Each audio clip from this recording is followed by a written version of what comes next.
Eh bien, bon, voilà, d'abord, M. Reginald Boulos, nous remercions d'abord le fait que vous acceptez le service que la Voix de l'Amérique, l'interview, ça, dans un moment difficile, ça, le pays d'Haïti, à travers ce qu'on est là. C'est un plaisir pour moi, pour m'avec vous en Haïti. Bienvenue en Haïti, à la Voix de l'Amérique. Et pour me saluer tous les téléspectateurs et auditeurs de la Voix de l'Amérique.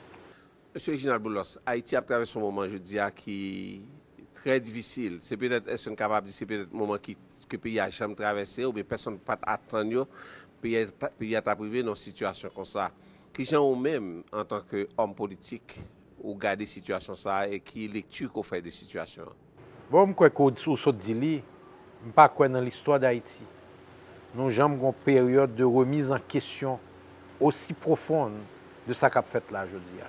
C'est l'aboutissement d'un système mafieux qui existe en Haïti depuis le départ, depuis sous la dictature des Duvalier.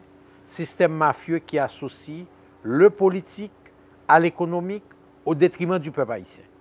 C'est-à-dire que c'est pesé sous son système à la limite criminelle, parce qu'en 60 ans, le peuple haïtien s'est appauvri, les conditions du peuple haïtien sont devenues encore pires, et pour une fois, le peuple a dit, assez c'est assez. Le message du 6-7 juillet était clair. Nous ne pas prendre système ça encore. Le message du 17 octobre était clair. Nous voulons procès Petro-Caribé. Le message du 18 novembre et du 7 février que nous venons de vivre est très très clair. Le peuple a dit, nous finissons là et nous pas accepter aucun politicien vienne prendre roue libre sur le mouvement noir. Son mouvement déchoucage système lié. Ce n'est pas déchoucage dans le terme crasé, parce que nous prônons une révolution en profondeur, mais une révolution douce, comme elle s'est faite en France, comme elle s'est faite en Russie, comme elle s'est faite à Cuba et autres. Alors, c'est dans ce moment, ça, M. Reginald Boulos, que le mouvement troisième voie paraît. Est-ce que c'est une réponse avec la situation actuelle là, ou bien qui peut-être venir avec possibilité d'une solution? C'est une réponse parce que analyse peuple là, et analyse frange progressiste secteur privé là, analyse frange progressiste classe moyenne intellectuelle là, c'est que l'offre politique aujourd'hui, c'est quoi? C'est l'offre du gaspillage et de la corruption des 7 dernières années du gouvernement Martelly qu'a poursuivi le président Jovenel Moïse. C'est l'offre de la violence politique de Jean-Bertrand Aristide et de Lavalas. Aujourd'hui, cette offre ne convient plus au peuple haïtien. Donc il faut une nouvelle offre politique. Et entre ces deux voies qui n'ont pas changé, qui ont aggravé les conditions de vie du peuple haïtien, nous venons avec le mouvement troisième voie. Son mouvement qui fait d'abord d'état de droit, de respect de la loi, et de respect de la loi, quel que soit le niveau. Elle est une pour tous de la création d'emplois, du développement de l'agriculture, de la provision de services de santé, de l'égalité de genre. La plus grande injustice dans ce pays se fait contre les femmes. Les femmes travaillent, mais elles n'ont droit à rien. Ils battent, ils rapent, ils font un service de toute qualité et service, mais c'est eux qui travaillent pour petit. Il faut établir l'égalité de genre. Il faut donner à la femme son rôle. Le seul chef d'État qui a rempli son obligation et qui est parti doucement vivre le reste de sa vie s'appelle Esther Pascal Trouillot. Une femme. Donc nous voulons aujourd'hui élever le rôle de la femme dans ce pays et ça fait partie du mouvement de la troisième voie. La voie aussi des changements climatiques et de la protection contre les désastres naturels. Nous sommes un pays qui est tout le temps frappé par des désastres naturels, mais nous ne pas jamais parer. Donc la troisième voie est une voie moderne qui tend à changer le système mafieux du pays, la mafia entre les hommes politiques et le secteur privé et une partie de la presse, parce que c'est 3 dictatures. La dictature des hommes politiques à l'intérieur du Parlement et de l'exécutif, la dictature de la contrebande et de la corruption menée par des hommes d'affaires et de la dictature d'une partie de la presse qui rançonne les deux pour pouvoir mieux faire ses profits. Nous devons sortir de ce système. Oui, mais dans quel sens la presse est impliquée dans une situation comme ça, étant donné que la presse est là pour seulement faire tendre son cloche? Écoutez, il y a la liberté de la presse et nous respectons la liberté de la presse. Nous prônons la liberté de la presse. Mais en même temps, il y a aussi les abus de la presse.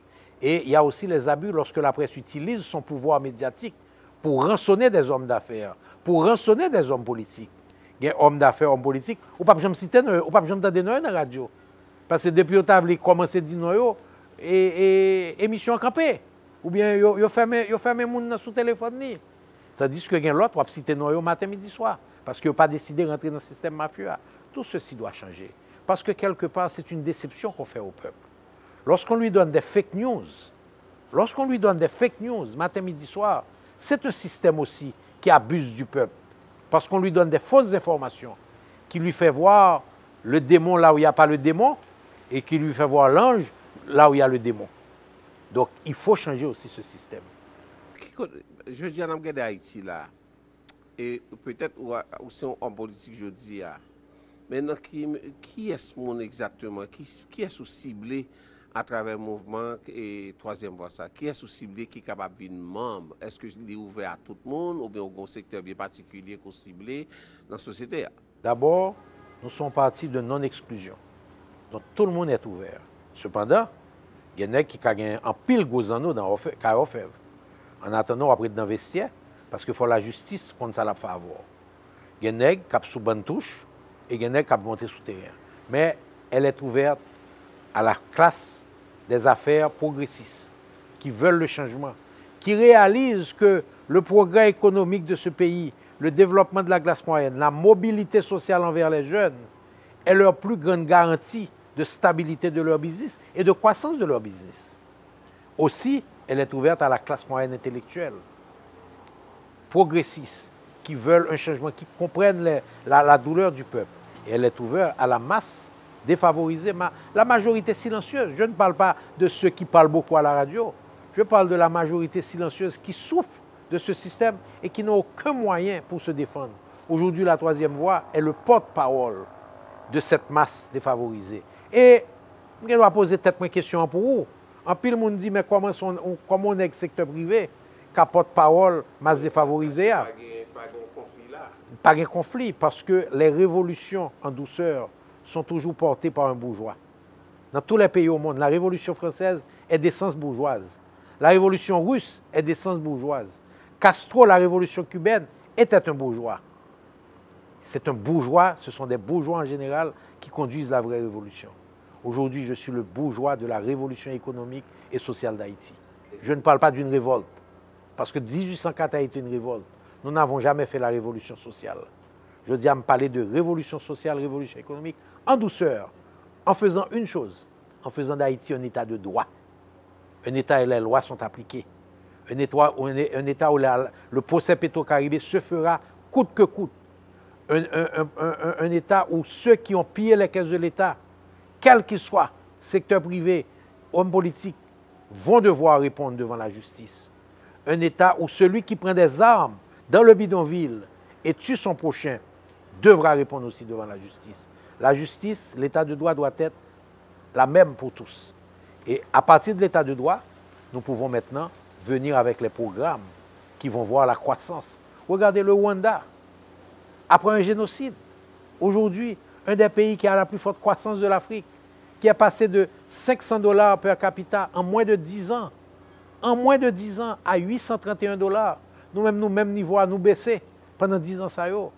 Notre taux de croissance est de 1,5 à 2% pendant que notre taux de croissance démographique est de 2%. Donc en fait, notre taux de croissance est zéro. Et il y a des années où elle est négative. Nous n'avons pas qu'à faire ça.